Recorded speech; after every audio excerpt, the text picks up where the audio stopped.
విజయ్ రష్మికల పెళ్లి శుభలేఖ మొదటిగా అతని చేతిలోనే పెట్టారు. హీరో విజయ్ దేవరకొండ రష్మిక ఈ నెలలోనే పెళ్లి చేసుకోబోతున్నారు. గత కొన్నేళ్ల నుంచి రూమర్స్ అయితే మనకు వినిపిస్తూనే ఉన్నాయి. వీరిద్దరిలో ఎవరు కూడా దీన్ని రియాక్ట్ కాకపోవడం, అంతేకాకుండా మీడియా ముందు వస్తున్న ప్రతిసారి పెళ్లి కోసం ప్రశ్నలు ఎదురవుతున్నా సరే సిగ్గుపడుతూ తప్పించుకోవడం, త్వరలోనే తెలుస్తుంది అంటూ హింట్స్ ఇవ్వడం. రీసెంట్ గా వీరిద్దరు ఎంగేజ్మెంట్ జరిగిందన్న వార్త కూడా వైరల్ అయింది. ఆ తర్వాత నుంచే వీరిద్దరు ఫింగర్స్ కి రింగ్స్ కనిపించడం, ఇవి ఎంగేజ్మెంట్ రింగ్స్ అంటూ కన్ఫర్మ్ అయిపోయారు నెటిజన్లు. అయితే అసలు విషయానికి వస్తే ఫిబ్రవరి 26న రాజస్థాన్ లోని విజయ రష్మిక డెస్టినేషన్ వెడ్డింగ్ జరగబోతోంది. అందుకు తగ్గట్టే ఏర్పాట్లు చాలా రోజులుగా జరుగుతూనే ఉన్నాయి. సోషల్ మీడియాలో ఒక అమ్మాయి అయితే వీడియో రిలీజ్ చేసి అసలు విషయం చెప్పేసింది.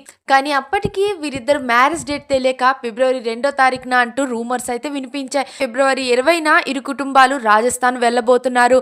ఈ నెల 22వ తేదీ నుంచి పెళ్లి కార్యక్రమాలు అయితే మొదలవబోతున్నాయి. అంటే హల్దీ, మెహందీ, సంగీత్ లాంటివన్నీ జరగబోతున్నాయి. చివరిగా 26న పెళ్లి తర్వాత తిరిగి హైదరాబాద్ కి వచ్చేయనున్నారని తెలుస్తోంది.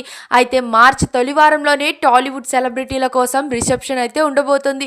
ఏదేమైనా వీరి పెళ్లి తేదీ దగ్గర పడుతున్నప్పటికీ విజయ రష్మిక పెళ్లి విషయాన్ని అయితే చాలా రహస్యంగా ఉంచుతున్నారని తెలుస్తోంది. అయితే ఇదంతా పక్కన పెడితే ఇప్పుడు పెళ్లి పిలుపులు అయితే మొదలైపోయాయి. విజయ్ దేవరకొండ స్వయంగా తెలంగాణ ముఖ్యమంత్రి రేవంత్ రెడ్డిని కలవడమే దీనికి అసలైన కారణం. అయితే వీరి పెళ్లి ఇన్విటేషన్ కార్డు ఇవ్వడానికే రేవంత్ రెడ్డి ఇంటికి విజయ్ దేవరకొండ స్వయంగా వెళ్లారని తెలుస్తోంది. ఇందుకు సంబంధించిన ఫోటో అయితే బయటికి వచ్చింది, కానీ మిగతా వివరాలు అయితే బయటికి రాలేదు. ఇక వీరిద్దరు పెళ్లైపోయాక అఫీషియల్ గా వీరిద్దరు ఫోటోస్ షేర్ చేసే వరకు మనం వెయిట్ చేయాల్సి ఉంది. మరిన్ని అప్డేట్స్ కోసం మా ఛానల్ ని సబ్స్క్రైబ్ చేయండి, పక్కనే ఉన్న బెల్ ఐకాన్ ని కూడా క్లిక్ చేసేయండి.